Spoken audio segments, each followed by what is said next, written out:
how quickly new technology can come into the forefront of our lives and our world. ChatGPT just came into existence over a year ago, and around December 2022, January 2023, it was starting to go out, and there was a massive take up, faster than almost any other app that we've ever seen. I'm sure we've all dabbled in it a little bit. And so 1 year on, let me tell you what I've noticed, because there are some really great things about this tool, and there are some other things that just aren't it yet. It can't do everything. Of course, AI is going to keep improving, but there's still a long way to go.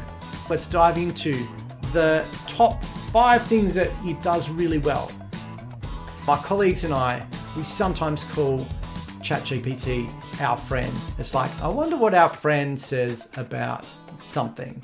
So firstly, it is good at generating ideas and just helping to think a little bit outside the box and provide some information or spark an idea that helps us to go along a line in a slightly different direction. It's also really good at structuring lists, procedural steps, and things like that. It is good at helping to draft messages, emails, documents, but it's not perfect by any means. There is a lot of work that needs to be done, but it can help to give structure to the thoughts that we feed into it and provide a decent draft or a layout for that.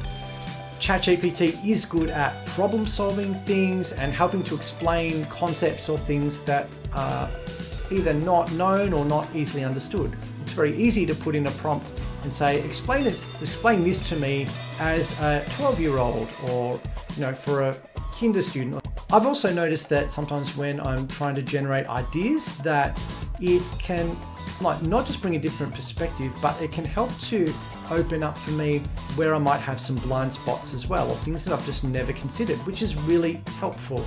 Along those lines, it is also good at coaching through a problem. So sometimes I've asked it, hey, I've got this problem, ask me some questions to coach me through it and help to grow my self-awareness around something that I might be struggling with. And so in a way, it's kind of like a dumb virtual coach.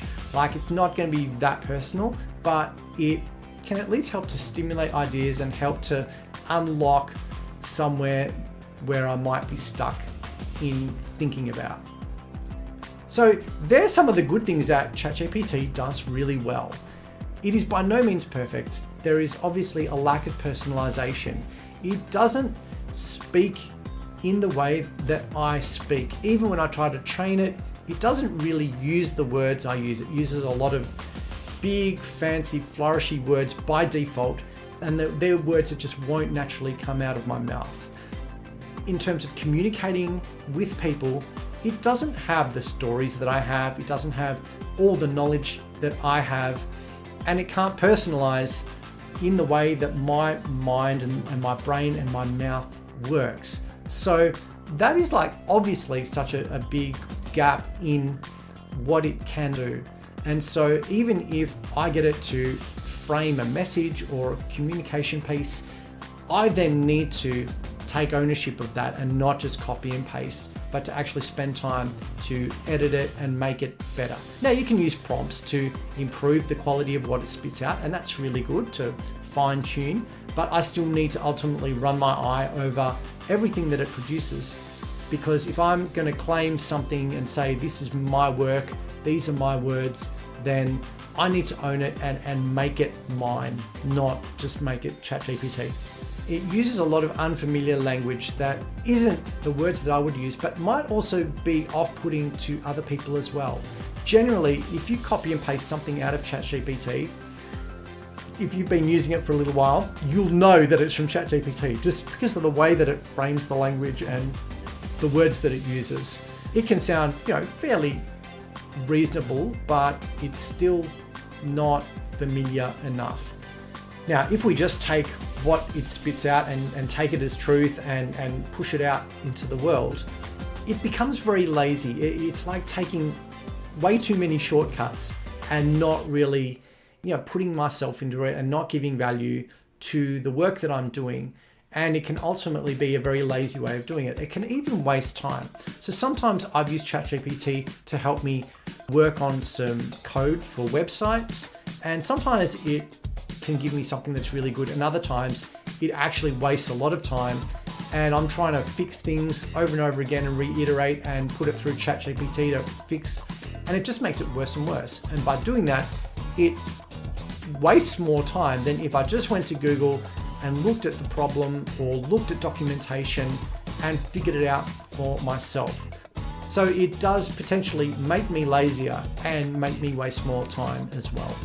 Ultimately, this is not a tool that is human. It is artificial for a reason. And so it does lack that emotional aspect, even if it does sound authentic or it does sound empathetic or whatever tone that it produces. It is ultimately, it isn't human, and it can't share that experience that we have and that emotion that we have. It lacks the stories, the emotion, and the feeling behind how we connect as human beings with each other. I need to take ownership of what it produces and the work that it gives and the words that it spits out for me. It's not me, it's a robot. So there are really good things about ChatGPT. There are things that are not so good. I'm sure you've probably had some of these experiences as well. You might be some other observations that you have of things it does really well or things that it really sucks at. So please share with us how it's been useful, how we can make the most of it, and what we need to see as gaps and pitfalls for this tool as well. Bearing in mind that this is going to keep evolving and changing in the future too. I hope that's useful for you. Have a great day.